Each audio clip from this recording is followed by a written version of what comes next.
तो दोस्तों आपका जैसे जागरण क्लासेस में स्वागत है। तो जैसा कि दोस्तों आज हम जियोग्राफी के बारे में अध्ययन कर रहे हैं एवं दोस्तों कुछ टेक्निकल खामियों के कारण ये हमारा पुराना वीडियो जो था वो थोड़ी गड़बड़ी आ गई थी, इसके कारण हमें बीच में ही रोकना पड़ा। अब दोस्तों हम नए शुरू से इससे पढ़ते हैं। जैसे कि आज दोस्तों हम पढ़ेंगे स्थलाकृतियां। तो दोस्तों स्थलाकृतियां किसे कहते हैं? जैसे कि आप देखते हैं दोस्तों कि इस पृथ्वी में कई सारे पर्वत हैं, पठार हैं, मैदान हैं। इन्हीं को दोस्तों सम्मिलित रूप से हम स्थलाकृतियां कहती हैं, जिनकी आकार अलग अलग हैं।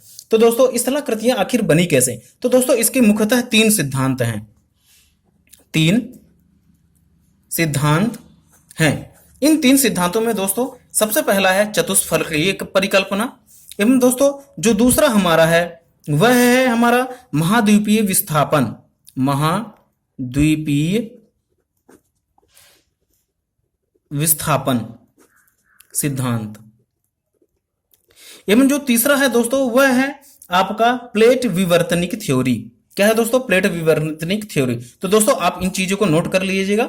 तो दोस्तों आज हम पहले पढ़ते हैं चतुष्फलकीय परिकल्पना। तो दोस्तों चतुष्फलकीय परिकल्पना जो है दोस्तों वह लोथनिन ग्रीक के द्वारा दिया गया था। ध्यान रखिएगा दोस्तों, चतुष्फलकीय परिकल्पना को लोथनिन ग्रीक के द्वारा दिया गया था। एवं उनका सिद्धांत का जो पूरा वैल्यू है वो कह रहा है कि पृथ्वी जो है वह शीतलन के नियम का पालन करके भूपर्पटी का निर्माण की है।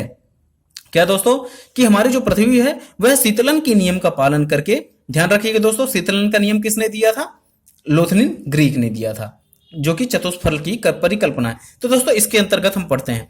तो दोस्तों क्या है, जैसा कि हम जानते हैं कि हमारी जो पृथ्वी है वह कैसी है? ऊपर से ठोस है, जो कि भूपर्पटी कहलाती है, भूपर्पटी कहलाती है। लेकिन जो अंदर का पार्ट है वो दोस्तों क्या है? गर्म लावा, गर्म लावा है। तो दोस्तों शीतलन का नियम क्या कहता है कि कोई भी चीज जो होगी दोस्तों वह ऊपर से नीचे की ओर ठंडी होती जाएगी, ऊपर से नीचे की ओर ठंडी होती जाएगी। तो उनका कहना यह था दोस्तों कि जो हमारी पृथ्वी है सबसे पहले भूपर्पटी सूखी। तो भूपर्पटी जो दोस्तों सूखते सूखते क्या हुई? वह ठोस रूप में अपना आकृति प्राप्त की। लेकिन अभी भी यह शीतलन पृथ्वी जो हमारी है वह शीतलन के नियम का पालन कर रही है, जिससे क्या है दोस्तों कि हमारे ऊपर की तो जो हमारी परपटी है वह सूख गई एवं ठोस आधार धारण कर रही। लेकिन अभी भी हमारी जो पृथ्वी है वह केंद्र की ओर अभी भी लावे के रूप में तरल अवस्था में है, जो कि अभी शीतलन के नियम का पालन करते हुए यह कुछ समय में भी ठोस हो जाएगी। लेकिन दोस्तों क्या होता है कि हमेशा जो ठोस, जब कोई भी दोस्तों लावा जो होता है वह तरल अवस्था से जब ठोस अवस्था में होता है तो वह संकुचित होता चला जाता है। दोस्तों क्या होता है? दोस्तों संकुचित होता चला जाता है। तो हमारी पृथ्वी भी दोस्तों क्या होती है? संकुचित होती चली जा रही है। संकुचित होने के कारण क्या होता है दोस्तों कि जो हमारा ठोस है वह विकृत रूप लेने लगता है। तो इसी विकृत रूप को ही दोस्तों हम क्या कहते हैं? चतुष्फलक। दोस्तों क्या कहते हैं? उसी विकृत रूप को हम क्या कहते हैं? चतुष्फलक कहते हैं। तो यही है दोस्तों चतुष्फलकीय परिकल्पना, जिसको किसने दिया था? लोथनिन ग्रीक ने दिया था, पृथ्वी के शीतलता नियम के आधार का पालन करते हुए। लेकिन दोस्तों इन्होंने कई सारी चीजों को प्रमाण नहीं दे पाए थे। इसके कारण यह चतुष्फलकीय नियम जो था वह दोस्तों इसको विश्व में मान्यता प्राप्त नहीं हुई। तो दोस्तों अब दूसरा हम पढ़ते हैं महाद्वीपीय विस्थापन सिद्धांत। महाद्वीपीय विस्थापन सिद्धांत जो किसने दिया था दोस्तों? अगर आपको ध्यान है तो जरूर आप बताइएगा, मैं बता दे रहा हूं दोस्तों। तो इस सिद्धांत का दोस्तों दिया था अल्फ्रेड वेगनर। इसे वेगनर सिद्धांत भी कहा जाता है। तो दोस्तों अल्फ्रेड वेगनर जो थे महाद्वीपीय सिद्धांत दिया था, और यह किसके लिए दिया था? स्थलाकृतियों के लिए दिया था। तो दोस्तों वेगनर का क्या कहना था? तो दोस्तों आइए सबसे पहले इसकी पृष्ठभूमि पढ़ते हैं। क्या था दोस्तों? महाद्वीपों एवं महासागरों के वितरण से संबंधित इस सिद्धांत का आधार जो था वो है दोस्तों वह महाद्वीपों एवं महासागरों का क्षैतिज स्थानांतरण है। क्षैतिज स्थानांतरण का मतलब क्या है दोस्तों? कि हमारा जो पृथ्वी था, इनके कहने का मतलब यह था दोस्तों कि हमारी जो पृथ्वी थी उसमें हमारी जो पृष्ठभूमि थी वह इकट्ठी थी। क्या दोस्तों? हमारी जो पृष्ठभूमि थी वह इकट्ठी थी, एवं जो महासागर है वह जो 71% है वो अलग अलग था, वो भी इकट्ठा एक समान था। और जो हमारी पूरी पृथ्वी है वह जो उसका भूपर्पटी वाला भाग है वो क्या है दोस्तों? एक समान था, मतलब कॉन्ट्रैक्ट इकट्ठे की स्थिति में था। आरंभ में यह सिद्धांत दोस्तों टेलर ने देने की कोशिश की थी, लेकिन टेलर नहीं दे पाए थे दोस्तों, इसलिए फिर उसके बाद में उसी सिद्धांत का पालन करते हुए अल्फ्रेड वेगनर ने उन्हीं के सिद्धांतों को आगे बढ़ाया। तो दोस्तों इनका कहना क्या था कि हमारी जैसी एक पृथ्वी है दोस्तों, इसमें हमारी ये जो स्थल है वह कितना है, 29% मानते हैं, और ये जो हमारे सागर है वह 71% है। तो यही है दोस्तों। तो क्या हुआ दोस्तों, वेगनर ने कहा कि बहुत साल पहले, करोड़ों साल पहले हमारा एक स्थल था जो कि भूस्थल था, जो कि इसका क्या नाम था दोस्तों, अगर आप जानते हो दोस्तों तो बता सकते हैं। वैसे तो इसका दोस्तों नाम था पेंजिया। क्या था दोस्तों, जो इकट्ठा हमारा भूभाग था उसे हम कहते थे पेंजिया। एवं दोस्तों ये जो पेंजिया था इसके दो भाग हुए। कौन सा दोस्तों, एक उत्तर का भाग और एक दक्षिण का भाग। इसे दो भागों में बांटा गया था, एक उत्तर का भाग और एक दक्षिण का भाग। तो दोस्तों उत्तर के भाग को हम क्या कहते थे, लॉरेंसिया, लॉरेसिया। एवं जो दोस्तों नीचे का भाग था उसे हम क्या कहते थे, गोंडवाना, गोंडवाना लैंड। तो दोस्तों दो भाग थे इसके, एक लॉरेशिया लैंड और एक गोंडवाना लैंड। तो दोस्तों आज भी लॉरेशिया लैंड है, उसके अंतर्गत कौन कौन से हमारे देश आते हैं दोस्तों, हमारा पूरा यूरोप एवं अमेरिका। कौन सा दोस्तों, उत्तरी अमेरिका। एवं जो हमारा चीन से ऊपर का, चीन एवं उसके ऊपरी का पार्ट, क्या दोस्तों, चीन एवं उसके ऊपरी का पार्ट जो है वह पूरा का पूरा लॉरेशिया क्षेत्र में आता है। उसमें चीन, रूस, उत्तरी अमेरिका, यूरोप, ये सभी के सभी लॉरेशिया के पार्ट हैं दोस्तों। एवं जो गोंडवाना का पार्ट है वो दोस्तों कौन से हैं, भारत, दक्षिण अफ्रीका, ऑस्ट्रेलिया, ऑस्ट्रेलिया एवं दक्षिणी अमेरिका। तो दोस्तों ये सभी के सभी जो पार्ट हैं वह गोंडवाना लैंड के पार्ट हैं। तो दोस्तों इन्होंने क्या किया, क्या कहा कि जो हमारा पेंजिया है वह लॉरेशिया लैंड एवं गोंडवाना लैंड में बटा हुआ था। इन दोनों स्थलाखंडों के मध्य दोस्तों, ये जो हमने बांटा है, इन दोनों स्थलाखंड के मध्य एक छोटा सा पार्ट जो महासागर का था दोस्तों, वह था सागर दोस्तों, महासागर नहीं सागर। उसे हम क्या कहते थे दोस्तों, टेथिस सागर, टेथिस सागर। तो दोस्तों इसको क्या कहते थे, टेथिस सागर नाम दिया गया। एवं दोस्तों जो क्या था, पेंजिया के जो महाद्वीपीय भाग हैं, जो पेंजिया का जो दोस्तों ये महाद्वीपीय भाग हैं वो कम घनत्व का था। क्या दोस्तों, पेंजिया जो था कम घनत्व का था। एवं जो दोस्तों टेथिस सागर था या उसके आसपास के जो सागर के जो नीचे की भूपर्पटी थी वह अत्यधिक घनत्व की थी, अधिक घनत्व की थी। तो इससे क्या होता है दोस्तों, और ये जो दोस्तों क्या था, जो कम घनत्व की ये जो पृष्ठभूमि थी हमारी, वह किससे बना हुआ था, सियाल से बना हुआ था। और ये जो दोस्तों अत्यधिक घनत्व की थी जो हमारी भूपर्पटी, जो कि सागर के नीचे की भूपर्पटी कहा जाता है, वह सीमा से बना हुआ था जो कि अत्यधिक घनत्व की थी। तो दोस्तों इसे आप जरूर ध्यान रखिएगा। एवं दोस्तों ये जो पूरी परिकल्पना की गई है दोस्तों, वह किस युग में की गई है, कार्बोनिफेरस युग में, कार्बोनिफेरस युग की कल्पनाएं हैं। तो ध्यान रखिएगा दोस्तों, अल्फ्रेड नोबेल ने महाद्वीपीय विस्थापन सिद्धांत दिया। उन्होंने यह इज्यूम किया था कि हमारे पृथ्वी में एक पेंजिया नाम का एक बड़ा सा भूभाग है जिसके दो पार्ट हैं, एक लॉरेशिया लैंड, एक गोंडवाना लैंड। जिसके लॉरेशिया लैंड के अंतर्गत जो दोस्तों यूरोप, उत्तरी अमेरिका, चाइना, रशिया और ऊपरी वाले पार्ट आते हैं। एवं दोस्तों गोंडवाना लैंड में हमारा भारत, दक्षिण अफ्रीका, ऑस्ट्रेलिया एवं दक्षिणी अमेरिका आते हैं। दोस्तों एक्चुअली में भारत जो है वह दक्षिण अफ्रीका का ही पार्ट है, उसके बारे में हम बाद में बताएंगे आपको कि कैसे ये अलग हो गए।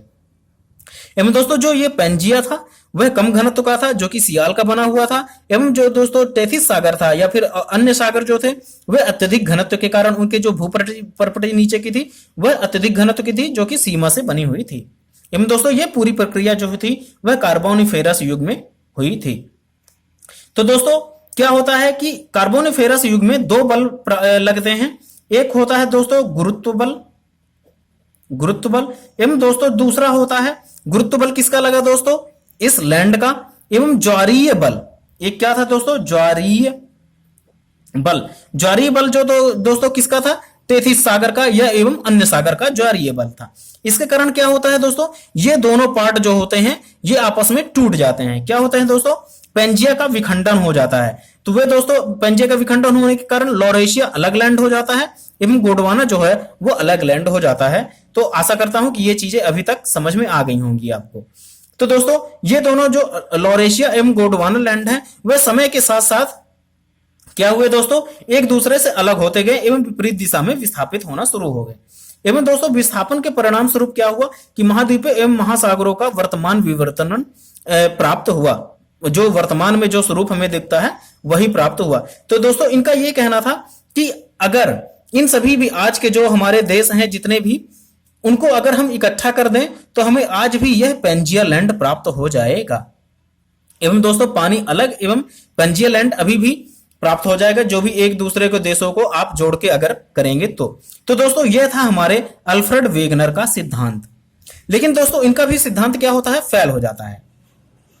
इनका भी दोस्तों सिद्धांत फेल हो जाता है। वे सियाल एवं सीमा के अत्यधिक घनत्व एवं कम घनत्व का कारण नहीं बता पाते हैं। इसके कारण एवं दोस्तों लॉरेशिया लैंड एवं गोंडवाना लैंड समय के साथ कैसे एक दूसरे से दूर हो गए और कैसे एक दूसरे के साथ टूट गए। ये लॉरेशिया लैंड भी कैसे एक दूसरे से टूट गया और गोंडवाना लैंड भी एक से कई पार्टों में बट गया, उन्होंने इसका जवाब नहीं दे पाया। इसके कारण यह सिद्धांत भी, महाद्वीपीय सिद्धांत भी एक तरह से फेल हो गया। तो दोस्तों ये था हमारे दो सिद्धांत। अब हम पढ़ते हैं लास्ट सिद्धांत दोस्तों, जो कि है हमारा प्लेट विवर्तनिक सिद्धांत। जिसे क्या कहते हैं दोस्तों? हम प्लेट विवर्तनिक सिद्धांत। तीसरा है हमारा दोस्तों प्लेट विवर्तनिक सिद्धांत। ये हमारा दोस्तों ये हमारा तीसरा है, जो कि सबसे विश्व में सबसे महत्वपूर्ण एवं मान्यता प्राप्त जो सिद्धांत है दोस्तों वो यही है, प्लेट विवर्तनिक सिद्धांत। तो दोस्तों इसमें क्या होता है कि महाद्वीपीय एवं महासागरों के जो विवरण है वह स्पष्ट करने वाला यह सबसे नवीनतम सिद्धांत है। इसके अनुसार क्या होता है दोस्तों कि स्थल मंडल जो होता है, जो कि स्थल मंडल जो है दोस्तों वह कई प्लेटों में विभक्त है, कई प्लेटों में विभक्त है दोस्तों, डिवाइड है। तो इसमें क्या है दोस्तों, जो ये प्लेट में जो विभक्त है दोस्तों, ये प्लेटें जो है स्थल मंडल के नीचे क्या हो दोस्तों कि जो हमारा ये मान लीजिए पृथ्वी का एक बार और डायग्राम हम बनाते हैं। ये इसकी आंतरिक संरचना के बारे में बना रहे हैं दोस्तों। जैसे कि ये हो गया हमारा लावा क्षेत्र और ये जो हमारा दोस्तों हो गया ये ठोस वाला क्षेत्र कहला जाता है। तो ये जो हमारे जो प्लेट है दोस्तों वो क्या है, ऐसे ये बने हुए हैं, ये अत्यधिक घनत्व के हैं, घनत्व इनका अत्यधिक है एवं दोस्तों। और ये जो हमारा लावा है ये इन्हीं के ऊपर ये सभी की सभी प्लेटें जो हैं दोस्तों ये तैर रही हैं।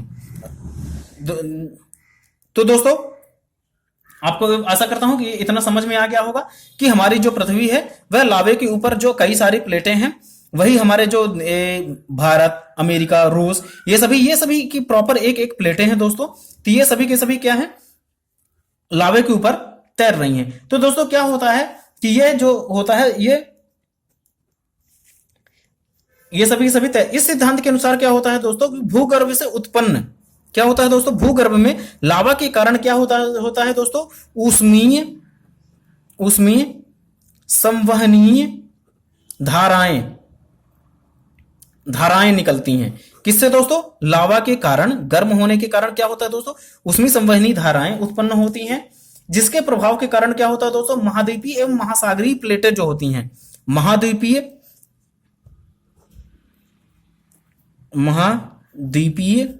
एवं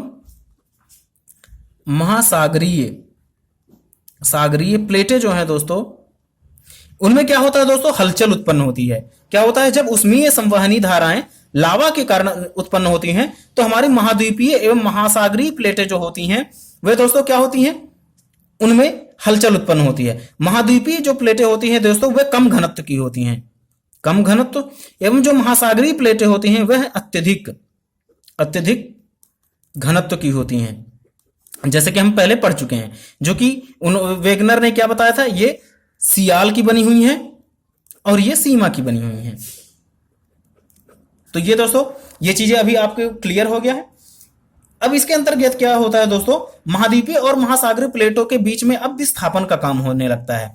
इनमें जब हलचल होने लगता है तो दोस्तों ये एक दूसरे से विस्थापित होने लगती हैं और स्थल मंडलीय प्लेटों में इस संचलन को महाद्वीपीय एवं महासागरों के वर्तमान परिणाम का उत्तरदायित्व माना जाता है। तो दोस्तों यही जो संवहनी धाराओं के कारण क्या होता है, जो ये हलचल उत्पन्न होती है, इन्हीं हलचलों को आज का स्वरूप का कारण माना जाता है। और दोस्तों ये जो इस प्लेट विवर्तनिक सिद्धांत है उसके कारण हमने ज्वालामुखी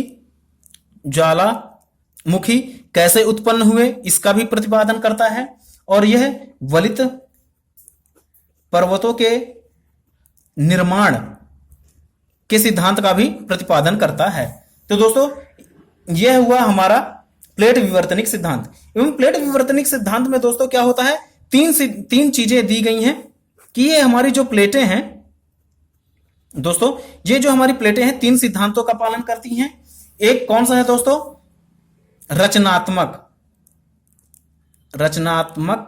प्लेट। दूसरा कौन सा है दोस्तों, दूसरा है विनाशकारी प्लेट। और जो तीसरा है दोस्तों वह है संरक्षी किनारे। ये हमारी तीन तरह की प्लेटें हैं दोस्तों। तो रचनात्मक प्लेट में क्या होता है दोस्तों, जब दो भूखंड क्या होता है दोस्तों, जब दो भूखंड एक दूसरे से टूटकर अलग होते हैं, जब एक भूखंड जो है दोस्तों जब टूटकर अलग होते हैं तो क्या होता है दोस्तों, उनमें उनके बीच में गैप उत्पन्न हो जाता है। यही गैप क्या होता है दोस्तों, जब भूखंड एक दूसरे से विपरीत दिशा में जाते हैं दोस्तों तो उनके बीच में गैप उत्पन्न हो जाता है। और इसी गैप को भरने के लिए जो हमारे पृथ्वी का जो लावा है दोस्तों, अंदर का लावा है, वह इसी गैप को भर देता है और ठंडा होकर यहाँ पे पुनः जम जाता है। तो दोस्तों यहां पर भी भूखंड का निर्माण हो जाता है। तो इसी को कहते हैं क्या दोस्तों, रचनात्मक प्लेट। अब आते हैं दोस्तों, रचनात्मक प्लेट को एक और नाम से जानते हैं दोस्तों, उसे क्या कहते हैं, अपसारी प्लेट। या में दोस्तों अब हम आते हैं विनाशकारी प्लेट में। विनाशकारी प्लेट में क्या होता है दोस्तों कि जब दो प्लेटें जो हैं दोस्तों, क्या होता है दोस्तों कि जब दो प्लेटें जो होती हैं वह एक दूसरे की दिशा में क्या होती है दोस्तों, जब एक दूसरे की दिशा में आकर ये एक दूसरे से टकरा जाती हैं, क्या होती है दोस्तों, एक दूसरे से टकरा जाती हैं। तो उससे क्या होता है दोस्तों कि बगल की जो ये किनारे हैं वह उठ जाते हैं, असमान्य रूप से क्या होती है दोस्तों, उठ जाती हैं। दोस्तों जो हमारा हिमालय है, आज का नवीनतम हिमालय है, उसके साथ भी यही हो रहा है दोस्तों कि जो हमारी जो चाइना की प्लेट है वह यूरोपियन प्लेट कहलाती है दोस्तों, चाइना वाली, जो चाइना देश है। और जो हमारे भारत का है दोस्तों वह क्या है, वह अफ्रीकन प्लेट का हिस्सा है। जो एक तो क्या होता है दोस्तों कि जो हमारी जो अफ्रीकन प्लेट, जो पृथ्वी की, जो भारत की प्लेट है वह हल्के पदार्थ की, हल्के घनत्व की है। एवं जो दोस्तों चाइना वाली प्लेट है यूरोपियन, वो अत्यधिक घनत्व वाली है। तो उससे क्या हो रहा है दोस्तों कि भारतीय जो प्लेट है वह अभी भी दोस्तों चाइना की प्लेट को पीछे की ओर ढकेल रही है। क्या होता है दोस्तों, ये जैसे चाइना की प्लेट है और ये हमारी भारत की प्लेट है, ये अभी भी दोस्तों क्या है, ये उत्तर की ओर विस्थापित हो रही है। इसके कारण क्या है कि जो इसके किनारे हैं वो अभी भी बढ़ रहे हैं। इसी के कारण क्या है दोस्तों कि हर 10 वर्ष में हिमालय की ऊंचाई नापी जाती है दोस्तों। तो उससे क्या होता है दोस्तों कि वह कुछ ना कुछ 1 या 2 मीटर बढ़ी हुई हमें मिलती है। तो यही है दोस्तों हिमालय की बढ़ने का कारण, ये विनाशकारी प्लेट के अंतर्गत आता है। ध्यान रखिएगा फ्रेंड्स, हिमालय का निर्माण जो है वह विनाशकारी प्लेट के कारण हो रहा है। तो दोस्तों विनाशकारी प्लेट का आपको समझ में आ गया होगा सिद्धांत। जब दो प्लेटें क्या होती हैं दोस्तों, एक दूसरे से टकराती हैं तो उससे क्या होता है, इनके दोनों के किनारे जो होते हैं वह बढ़ जाते हैं, जिसके कारण पर्वतों का निर्माण होता है। और यही होता है विनाशकारी प्लेट। और इसी को क्या कहते हैं दोस्तों, अभिसारी प्लेट या अभिसारी सीमांत। ध्यान रखिए दोस्तों। अब संरक्षी किनारे के अंतर्गत आते हैं दोस्तों। संरक्षी किनारे क्या होते हैं दोस्तों, यह एक दूसरे से दोस्तों ऐसे एक दूसरे से खिसकते रहते हैं और ना तो अलग होते हैं और ना ही एक दूसरे को नष्ट करते हैं। वे खाली केवल एक दूसरे के ऊपर क्या होते हैं दोस्तों, खिसकते रहते हैं। तो दोस्तों सबसे अधिक भूकंप आने का कारण यही है। कौन सा दोस्तों? संरक्षित किनारों के कारण ही भूकंप का जनरेट होता है। क्योंकि क्या होता है दोस्तों, ये जो प्लेटें हैं एक दूसरे से रगड़ खाती रहती हैं। इसके कारण क्या होता है दोस्तों, जो ये प्लेट इस प्लेटों के बीच में जहां पे वो रगड़ खाती रहती हैं, वहीं पे भूकंप का सबसे अधिक तीव्रता उत्पन्न होता है। तो यही है दोस्तों भूकंप के निर्माण होने का कारण, भूकंप आने का कारण। तो दोस्तों जो हमारा प्रशांत महासागर है वह हमारा संरक्षित किनारे हैं, वहां पे संरक्षित प्लेटें पाई जाती हैं जो कि एक दूसरे से दोस्तों खिसकते हुए रगड़ खा रही, इसी के कारण भूकंप उत्पन्न होते हैं। तो ये हुआ दोस्तों हमारे स्थलाकृतियों के निर्माण के सिद्धांत, जो कि बहुत ही महत्वपूर्ण है दोस्तों। इसके बारे में आप जरूर ध्यान रखिएगा। अब दोस्तों हम पढ़ते हैं सागर नितल के बारे में। सागर नितल के बारे में हम पढ़ते हैं दोस्तों। तो दोस्तों क्या होता है, जब अधिकांश नई प्लेटें जो होती हैं दोस्तों वह महासागर के, देखिए क्या हो दोस्तों कि जैसे हमारा ये पृथ्वी भू भाग है, क्या होता है दोस्तों कि जब हमारे भूभाग में के जो बीच का वाला हिस्सा हो दोस्तों रहता है वह हल्का कमजोर होता है, कमजोर या घनत्व कम घनत्व का होता है। तो क्या होता है दोस्तों को जो लावा है, नीचे से जो लावा निकल रहा है दोस्तों, वह क्या होता है इसी को हमेशा तोड़ के क्या होता है दोस्तों, तोड़ के क्या होता है निकलता रहता है। तो यहाँ की प्लेटें जो रहती हैं दोस्तों हमेशा कमजोर रहती हैं और लावा हमेशा यहां से निकलता रहता है। तो लावा क्या होता है दोस्तों धीरे धीरे फैलता जाता है और ये जैसे जैसे पुराना होता जाता है वह अत्यधिक कठोर होता जाता है। मतलब क्या है दोस्तों कि भू प्रपटी का जो किनारे वाला पार्ट है वो बहुत ही कठोर है और यह धीरे धीरे निरंतर फैलता ही जा रहा है। एवं दोस्तों जो मध्य का भाग है वो कम घनत्व होने के कारण लावा इसको तोड़कर बाहर निकलता जाता है और यहाँ नए भूभाग का निर्माण होता जाता है। तो यही है दोस्तों क्या सागर नितल सिद्धांत। मतलब क्या है दोस्तों कि ये जो दोस्तों फैलता रहता है सागर में और यही है क्या है इसका एरिया जो है धीरे धीरे बढ़ता जाता है। यही है सागर नितल सिद्धांत। मतलब सागर के जो मध्यवर्ती भाग है दोस्तों वह नवीन भूप्रपटी के निर्माण एवं इसके किनारे की ओर अग्रसर होता रहता है, निर्माण होता है और ये किनारे की ओर अग्रसर होता रहता है। यही है दोस्तों, इस प्रक्रिया को हम सागर नितल विस्तारण कहते हैं, सागर नितल विस्तारण। तो दोस्तों ये एमपीपीएससी के 2 नंबर 3 नंबर में ये पूछे जाने लायक क्वेश्चन ये सभी रहते हैं। तो दोस्तों आप इन सभी चीजों को हमेशा ध्यान रखिएगा। तो दोस्तों अब हम पढ़ते हैं मैदान पठार, इनके बारे में हम पढ़ते हैं। अब पढ़ते हैं दोस्तों हम मैदान। तो मैदान में क्या है दोस्तों, सबसे पहला हम आते हैं जो 2 नंबर के क्वेश्चन जो एमपीपीएससी में इसमें से हमेशा पूछा जाता है दोस्तों वह है समप्राय मैदान। समप्राय मैदान किसे कहते हैं दोस्तों, जब क्या होता है दोस्तों कि जब कोई भी भूभाग जो होता है वह अपक्षय या अपर्दन के कारण निर्मित होता है, अपक्षय के कारण या अपर्दन के कारण निर्मित होता है, उसे हम समप्राय मैदान कहते हैं। अब दूसरा आता है दोस्तों मैदान में स्थानीय उच्चावच। तो दोस्तों ये क्या कहलाता है, किसी भी भूभाग, जैसे हमारा कोई भी एक छोटा सा पार्ट हो गया, चाहे हम जब किसी भी चीज को अध्ययन करते हैं, जैसे 50 किलोमीटर ले लेते हैं, 100 किलोमीटर ले लेते हैं उस भूभाग को, तो जब हम उसका अध्ययन करते हैं तो उसका जो सबसे ऊंचाई वाला भाग, जैसे कोई भी भूभाग जैसे दोस्तों ऐसे होगा,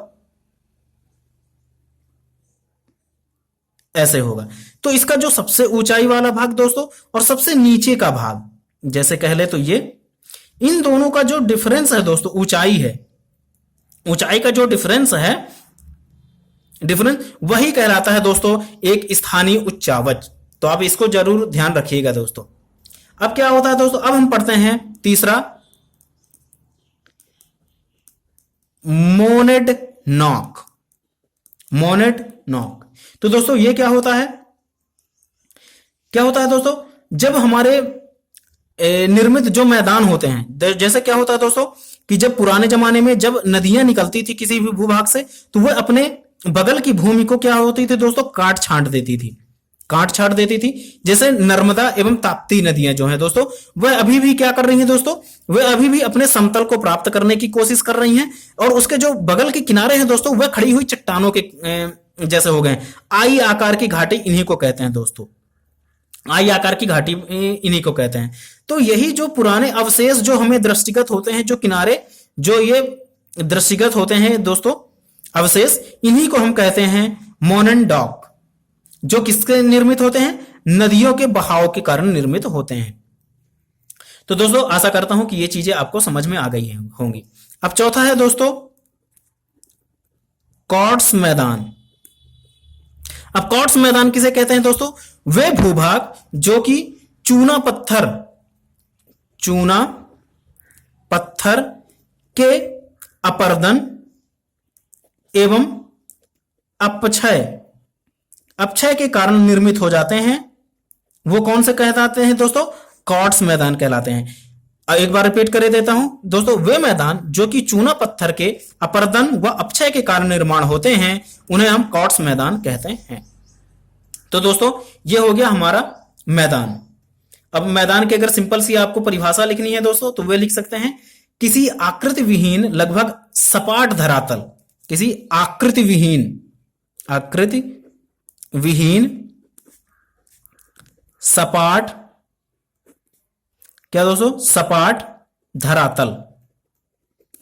धरातल को हम क्या कहते हैं दोस्तों, मैदान कहते हैं। आकृति विहीन सपाट धरातल को हम मैदान कहते हैं।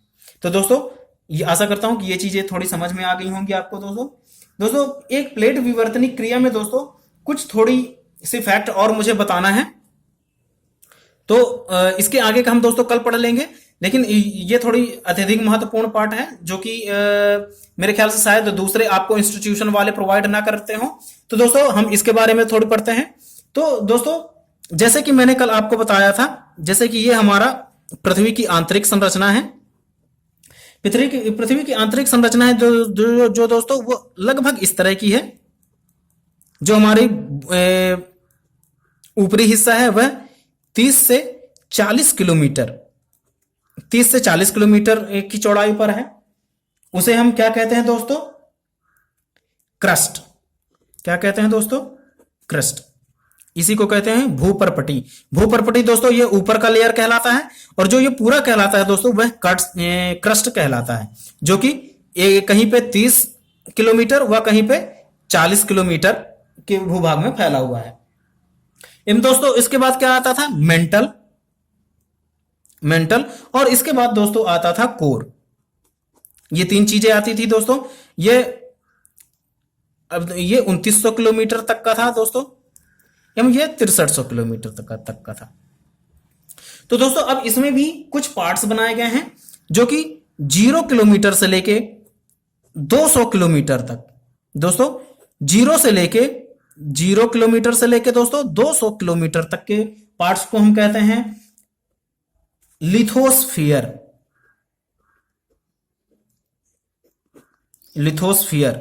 एवं दोस्तों 200 से लेके 360 तक, क्या दोस्तों, 360 किलोमीटर के तक को क्या कहते हैं हम दोस्तों, एस्थनोस्फीयर।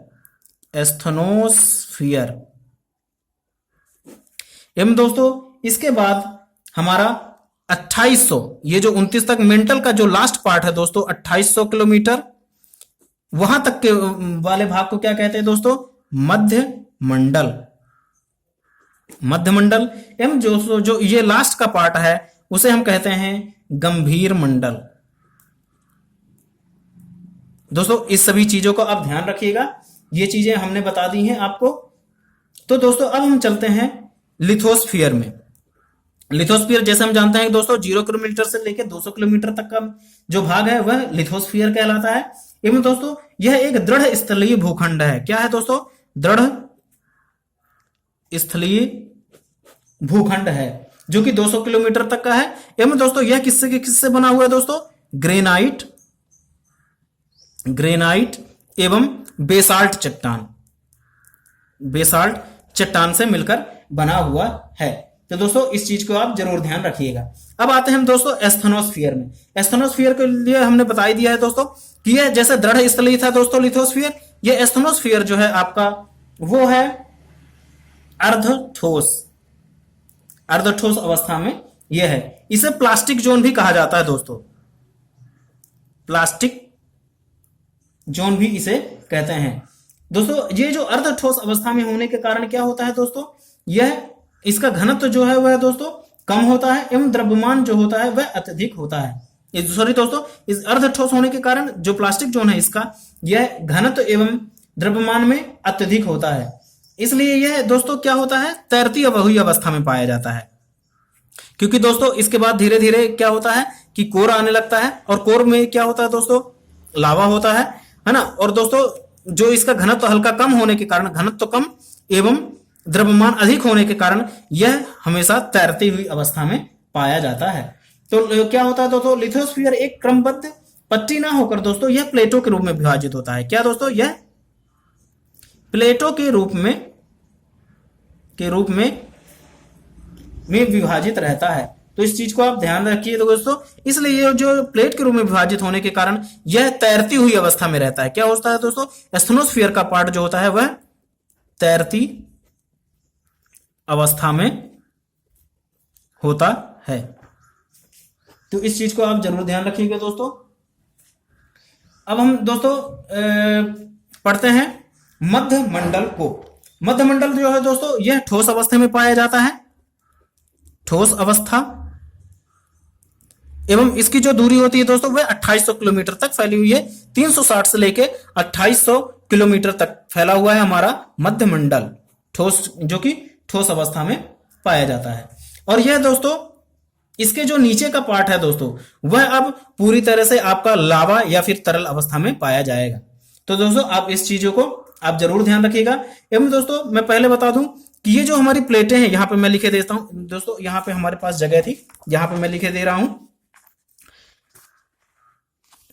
तो दोस्तों ये जो हमारी प्लेट है मुख्यतः इसके 6 भागों में बांटा गया है। क्या दोस्तों, 6 भाग में इसे बांटा गया है। तो इसका पहला जो है दोस्तों उसे यूरेशियन प्लेट कहते हैं। जो दूसरा है दोस्तों वह है इंडियन प्लेट। तीसरा है दोस्तों वह है अफ्रीकन प्लेट। चौथा है दोस्तों अमेरिकन प्लेट।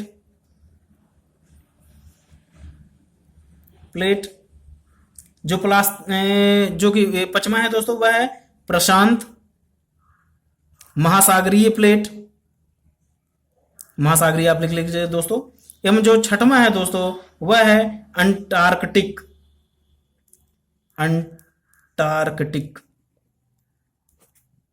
प्लेट। तो दोस्तों ये हमारी 6 प्लेटें हो गई हैं। एवं दोस्तों इन